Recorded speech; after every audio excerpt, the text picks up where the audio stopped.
The Shanghai Cooperation Organization on Monday strongly condemned terrorism in all its forms and manifestations, including the April 22nd Pahalgam attack. The Tianjin Declaration, signed and adopted by all 10 members, called for an end to cross-border movement of terrorists. The member countries, including China and Turkey, expressed deepest sympathy and condolences to the families of the victims and stressed that the perpetrators, organizers and sponsors of such acts must be brought to justice. The attack took place on April 22nd. Armed terrorists opened fire in Jammu and Kashmir's Pahalgam. Earlier, addressing the summit, Prime Minister Modi had called upon the member countries to take firm and decisive action to fight terrorism in all its manifestations. Without naming any country, he emphasized that there should be no double standards in dealing with terrorism.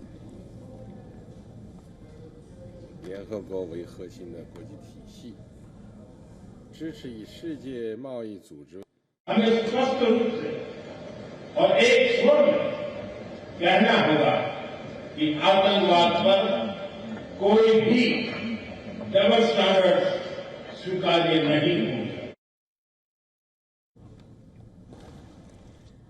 And the Prime Minister also highlighted India's approach to strengthening cooperation under the SCO framework. He noted that India seeks greater action under 3 pillars: security, connectivity, and opportunity. SCO को लेकर भारत की सोच और नीति 3 मुख्य स्तंभों पर आधारित है. SCO, S security, C connectivity, O opportunity. Chinese President Xi Jinping and the Russian President Vladimir Putin took turns to swipe at the West. During the gathering, the Russian president said the world needed a system that would replace outdated Eurocentric and Euro-Atlantic models and take into account the interests of the widest circle of countries. Putin also sought to defend his Ukraine offensive, blaming the West for triggering the war.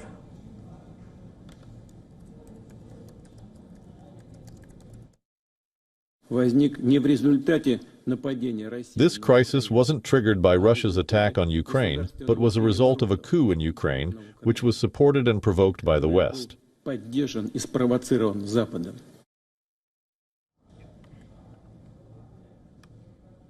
That is a reference to Ukraine's 2013 to 2014 pro-European revolution, which ousted a pro-Russian president. He also added the second reason for the crisis is the West's constant attempts to drag Ukraine into NATO. And in his speech, the Chinese leader slammed the quote-unquote bullying behavior from certain countries, a veiled reference to the United States. Xi Jinping also told the SCO leaders that the global international situation was becoming more chaotic and intertwined. Fourth, adhere to fairness and justice, promote the correct view of World War II history, and oppose Cold War mentality, camp confrontation, and bullying behavior. And earlier, in his bilateral with Prime Minister Modi, President Xi Jinping said that China and India are cooperation partners, not rivals, and that the 2 countries are each other's development opportunities rather than threats.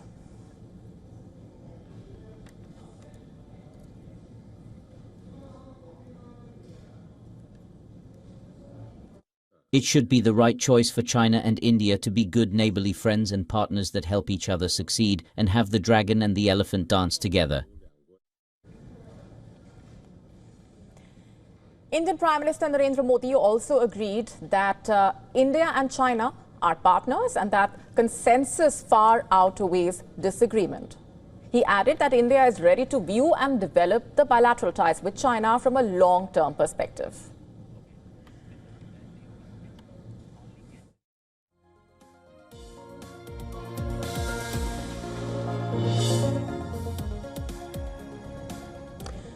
And with us on the broadcast this minute is William Denslow, with us from Brussels. With us also is esteemed guest Professor Andrew Latham, who is a foreign affairs expert. Coming to you first, William, let's just broaden this for our viewers and just talk about how these developments are being viewed at a time like this and the significance of the optics at play here.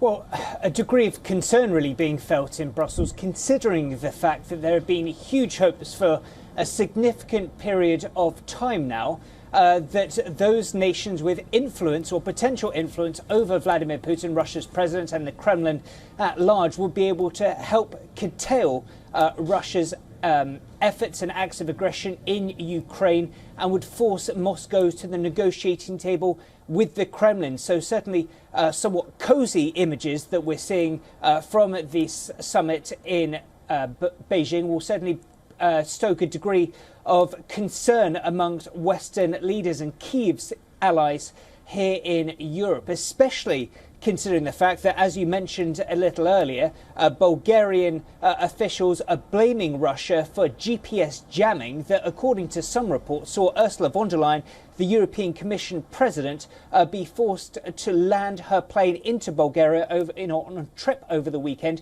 using paper maps. So this is certainly adding to that feeling felt here in Brussels that Vladimir Putin is a protagonist. Ursula von der Leyen herself described him as a predator over the weekend. So certainly signs of handshakes and smiles between the likes of Prime Minister Modi and President Xi Jinping with Russia's president. Certainly huge cause for concern being felt in Washington and here in Brussels too.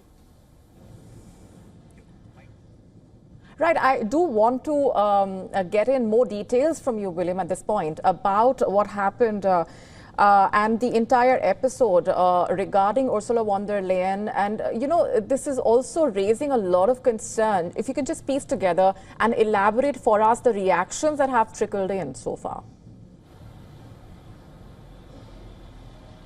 Absolutely. We've heard from European Commission spokesperson speaking a little earlier here in Brussels, providing a few more details about this incident. It's believed that the plane landed absolutely safely on at its destination that was as planned, so nothing significant on that front. But according to Bulgarian officials, they say this was blatant interference by Russia.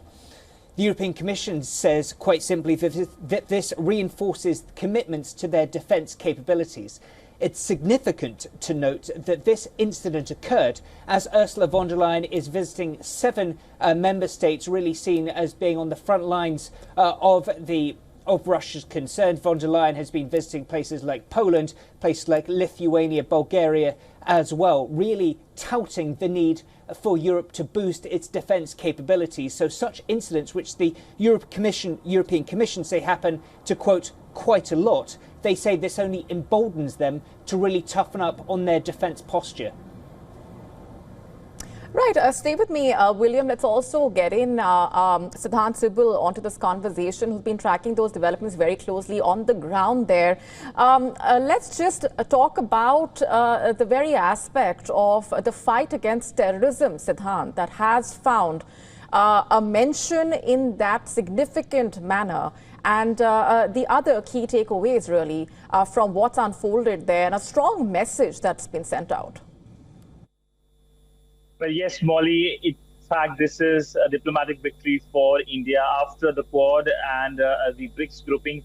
The SCO has condemned the Pahalgam terror attack. In fact, we know that the Indian Prime Minister raised the issue, the Pahalgam terror attack, during his during his statement at the SCO Summit, during which the Pakistani Prime Minister Shehbaz Sharif was sitting in the room.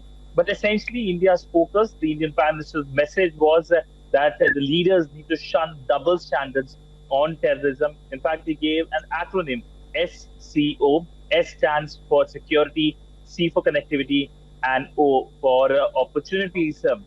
But largely, the focus of the issue when it comes to issue of terrorism was also in the bilaterals. In fact, the Indian side, the Indian Prime Minister raised the issue of terrorism, cross-border terrorism, with the Chinese side during the bilateral meeting that happened yesterday with the Chinese president. And the Indian side, as the foreign secretary, in response to WION's question yesterday evening, said that the Indian side got assurances as well. But all in all, a very productive summit for India. In fact, this is a gathering where the Indian Prime Minister met with the Chinese president, the Russian president, and the meeting is the first such meeting since Donald Trump's tariff came into effect. We know that the relationship between India and US has been deeply impacted because of the tariffs announced by US President Donald Trump. And it is looking clearly from today, at least, that India's engagement has been increasing when it comes to China. Of course, China also increasing its engagement. There is a reset in many ways. There is a progressive normalization in the relationship. But with Russia as well, the momentum that continues is being consolidated. In fact, today we saw the Indian Prime Minister discussing the upcoming visit of the Russian president to India. The Russian president will be coming to India in the month of December for the annual India-Russia Summit.